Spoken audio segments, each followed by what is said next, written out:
Kenya's youth-led protests escalate following the death of blogger Albert Ojwang. Nairobi, Kenya, June 27, 2025. Protests have surged across Kenya in recent days, sparked by a mix of economic frustration, rising living costs, and renewed public concern following the death of a young teacher and blogger, Albert Ojwang, while in police custody. The arrest, and he confirmed that the boy has died at the police station.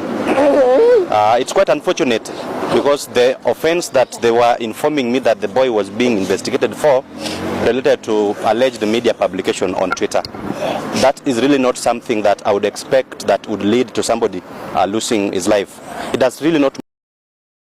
While demonstrations initially began in 2024 in opposition to the finance bill, which proposed new taxes on everyday items such as bread and diapers, the current unrest has been reignited by deeper issues. Many citizens, particularly the youth, are expressing concern over economic challenges, governance practices, and calls for institutional reforms. A key catalyst in the current wave of demonstrations is the case of Albert Ojwang. The 31-year-old was arrested on June 7 in Kisumu over claims of online defamation involving a senior official. He was later transferred to Nairobi, where he was reported deceased in a detention facility. Initial official reports stated the cause was self-inflicted, but an autopsy revealed injuries inconsistent with that explanation. In a national address, President William Ruto acknowledged the involvement of law enforcement in the incident, describing the outcome as unacceptable. Ojwang's case has become a focal point of the demonstrations, with many calling for transparency, justice, and institutional accountability.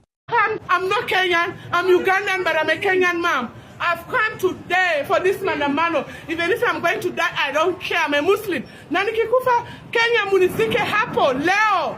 Musilalishe maisha yangu mimi ni Muislamu. Munizike leo. I've gone through a lot in this country. Not me alone, mothers.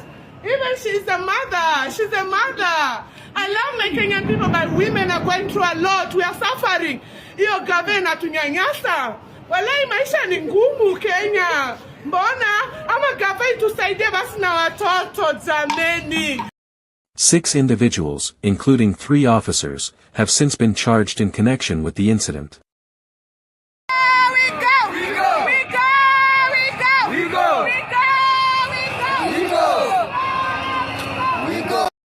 The protests, largely organized by young Kenyans, often referred to as Gen Z, have relied heavily on digital platforms for coordination and information sharing. What began as an issue-specific protest has evolved into a broader civic movement, highlighting calls for reform and increased responsiveness from leadership. Recent demonstrations have seen a significant presence of security forces.